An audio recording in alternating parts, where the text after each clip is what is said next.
You may have, most likely, seen these beautiful conifers growing along the sides of the road or in a privet along somebody's driveway, but they are very common and they make a very stately hedge.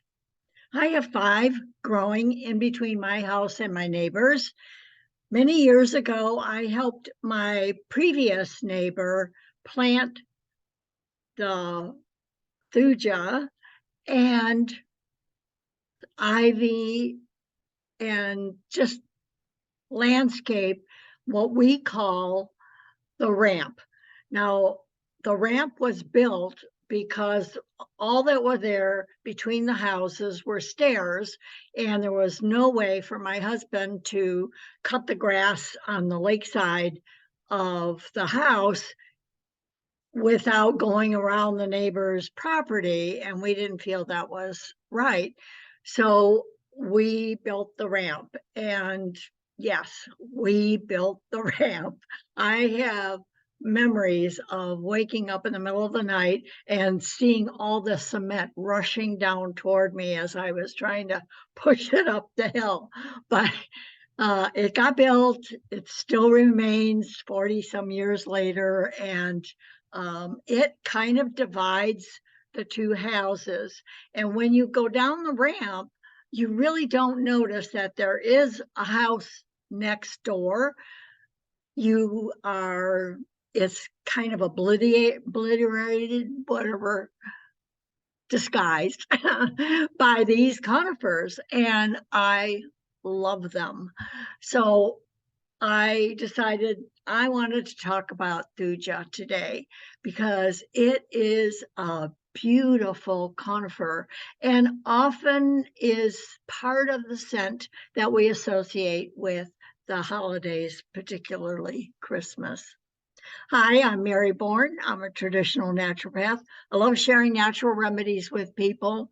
Natural remedies have been around for hundreds, even thousands of years because they work, and they work on humans and often animals too. Thuja is such a beautiful conifer, and it is rather slow growing. Some people confuse it with cedar, but it actually is more in the juniper family. So I have with me here that I picked this morning. This is what is known as thuja. Its leaf is kind of flat. It lies flat and almost fan-like. Such a pretty evergreen. I just really do love them. They kind of have a lemony scent to them, but they are more, wintergreen smell. Now, this is a juniper, and oftentimes you will see the little berries. Here, I can focus that for you. And thuja is an ingredient in a liquor called absinthe. Juniper is an ingredient in a liquor called gin. So they have that in common as well. So let's proceed here. Thuja is actually between a third and fourth degree herb. So I thought I would explain a little bit about what herbalists do as far as a classification of herbs. The first classification is the safest, and then it goes on to more and more. I don't know if you would want to call it dangerous, but cautious would be more of the word I would use. So first degree herbs are herbs used as food. They can be eaten as a meal or part of the meal, such as kale and parsley. There's just a ton of them that have nutritional and beneficial support for the body. The second degree herb are herbs known as condiments. So they would be something you would not eat as an entire meal, like garlic or papaya or ginger. And they have some specific use, so to speak. They're not total body nutrition, but they are specific. So like ginger would be specific for circulation and enhanced digestion. The third degree herbs are herbs used occasionally and very specifically.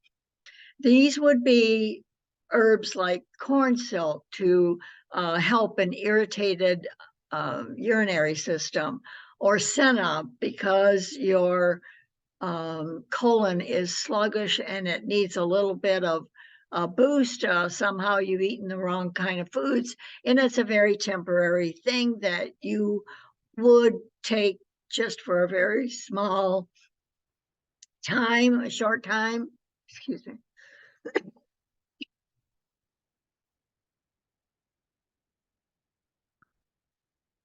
And it's definitely not used as a meal, and juniper falls in that category. I have had juniper alone or in combination to help with urinary problems that are more severe than what corn silk would be able to handle. And so it is more on the third to fourth degree, whereas corn silk is more on the 2 to 3 degrees. So these have variations, and herbalists learn the variations of these. And of course, we understand too that each person is an individual and they're going to respond differently. So some people may respond to a first degree herb as if it were a third or fourth degree herb. So you you really have to take into consideration how a person may respond to it. A child is going to respond to an herb differently than an adult. So herbs have some toxic effect and should be taken under the guidance of an herbalist. We're in that fourth category of herbs, and thuja falls into that category. Useful, but really have to be careful. More used to breathe or steamed, a little bit as a tea for a specific reason, very little of it. Foxglove falls in that territory where it's a toxin, and many people grow it, but that's where digitalis comes from. Lily of the Valley is extremely uh, potent herb to help with the heart. And now companies like Nature Sunshine do not, I shouldn't say all companies because some companies do carry it, but Nature Sunshine will never carry a fourth degree herb because you don't know if that person is seeing a certified herbalist or if they're seeing a naturopath that can guide them through the use of these different herbs. And a lot of people simply don't follow the guidelines or instructions on the label. And that's kind of a sad thing, but it's, it is true.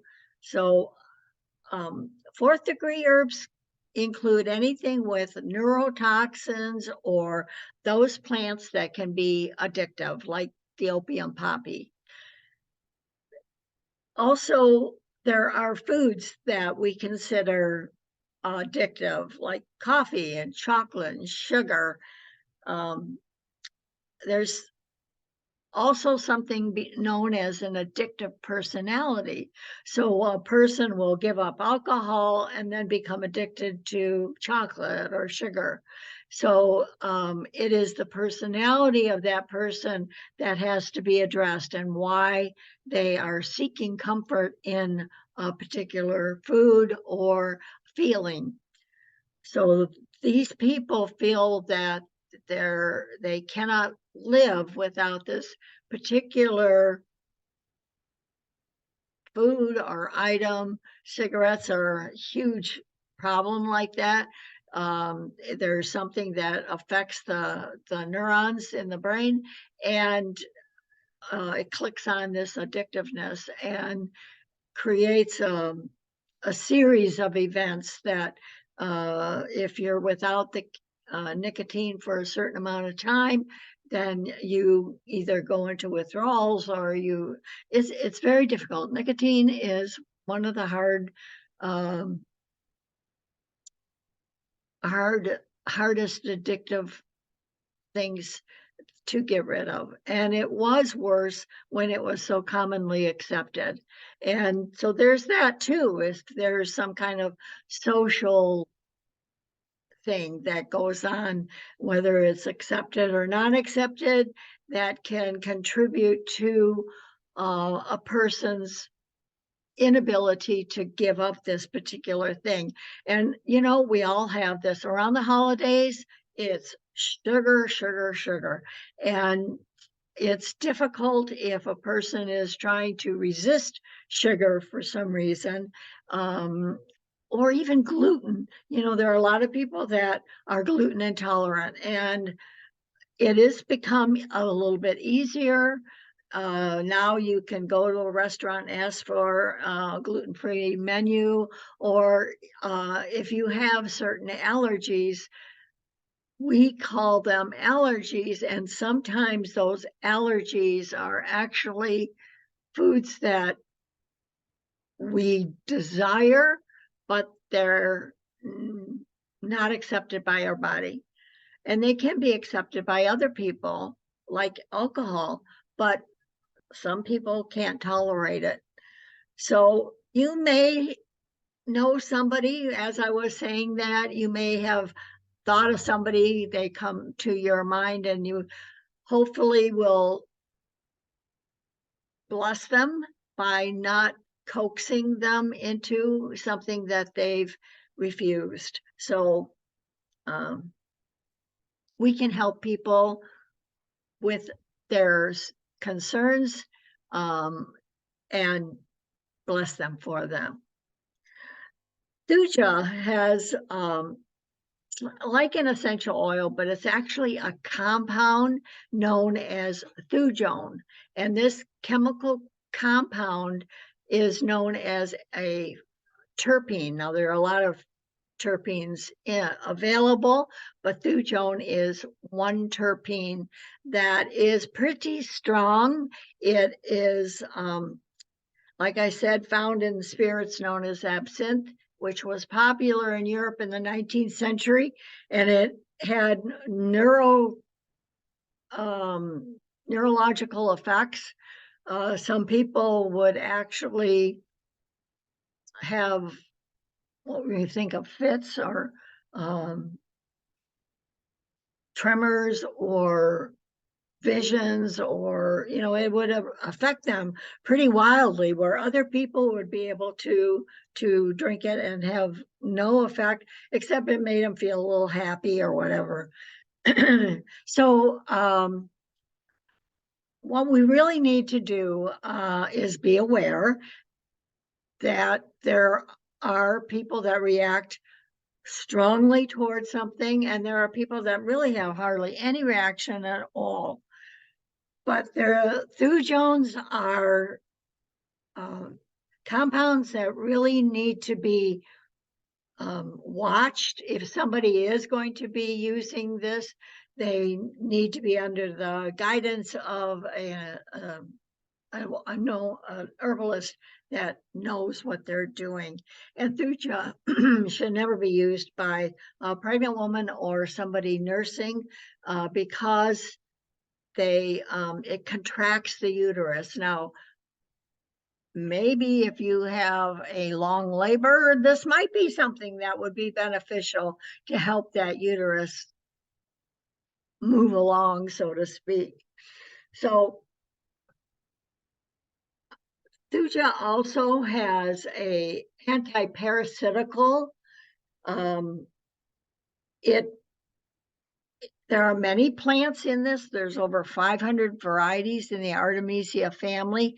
Wormwood is one of those. And some of these Artemisia plants have thujone in them. And they're much slighter than the thujones that are found in thuja, but they they still can be very effective. And the plant shown here is wormwood. And if you grow sage, it has that same greenish gray fuzzy texture to the leaf. Many people will grow these as color interest in their gardens, and there are several that are used as medicines.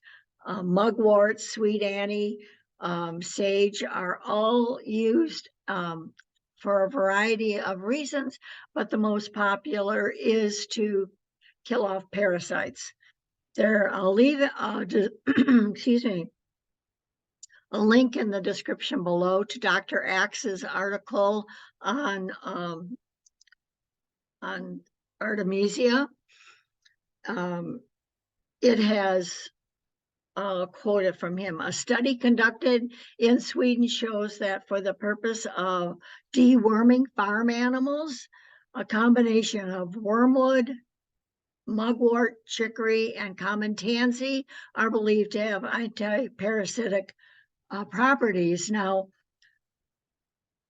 tansy, I've done articles, I think, on every single one of those, except no, chicory and tansy are two that I know I've done videos on. So if you want to look through, I will leave a link in the description below to a couple of the videos that I've done that are pertaining to these anti-parasiticals. I did a video on pumpkin. Pumpkin seeds are also well known by farmers to deworm animals, and they are very, very effective as a natural dewormer. So a lot of people will give them to their pets. Pets are very subjected to parasites. They are, especially, if they go outside. Some cats who live all the time inside, not necessarily, but, we can get parasites from the air we breathe, the water we drink, all kinds of toxins in the air. So now, there are, again, these degrees of potency. There's also the amount that you take. There's purity in the herbs that companies like Nature Sunshine pay particular attention to. They do a lot of testing to make sure that there's no other ingredients. They also will test for the potency of it. And if it is too potent or not potent enough, it gets eliminated. So I have used and recommended this formula for years. So a word from our sponsor. This Artemisia combination is a great herbal combination that we do on an occasional basis. So if you live with pets or you live on a farm, maybe you too want to do something because you're in close association with these animals. Some people sleep with their animals and don't think anything of it, but then they'll deworm them. So some of the herbs in the Artemisia combination are elecampane, mugwort, we just heard about that. Clove is also another, the clove flower is also known for antiparasitical qualities. Garlic, I mean, take the evil away type of thing. But garlic is also well known for supporting getting rid of the unwanted, so to speak. Um, there's ginger, which helps with digestion. Spearmint also is well known for digestive help. Turmeric, we've also learned a lot about turmeric in the last 4 or 5 years. We're learning even more. Anti-inflammatory. Well, why are you inflamed? And maybe it's a parasite. Olive leaf is a great antiviral. So all of these herbs are important in their um, um, combination, and it's a well thought out combination. And Stephen Horn has recommended this for people who have been vaccinated for some reason or another, that they, wanted to keep their job or whatever. And he says the leaves of the thuja are a strong antifungal remedy, useful against the yeast that contributes to candida, athlete's foot, and jock itch. They also have, the leaves have antiparasitic effects against ringworm, amoebic dysentery, and giardia. And so this might be something that you'd want to keep on hand in case you suspected something like any of those concerns. There is also a Thuja homeopathic that has been used for um, side effects from vaccinations. So it is a warming and drying herb. So that's the energy of the Thuja. A lot of people will make a tea out of the Artemisia combination. As we went back to it, you can see how spearmint and ginger and clove would be kind of a pleasant tea. But if that was something that you didn't like, it comes in capsules and you could just swallow it. So plant medicine has been used safely for centuries, and learning about it is really, really important. And that's why I do these videos, is to try to help people understand about the benefits of herbs and food and how we can strengthen our body, get it back into balance. Food is our best medicine, but it can also be our downfall, and especially during the holidays. So make sure that you're making good choices with what you choose for food.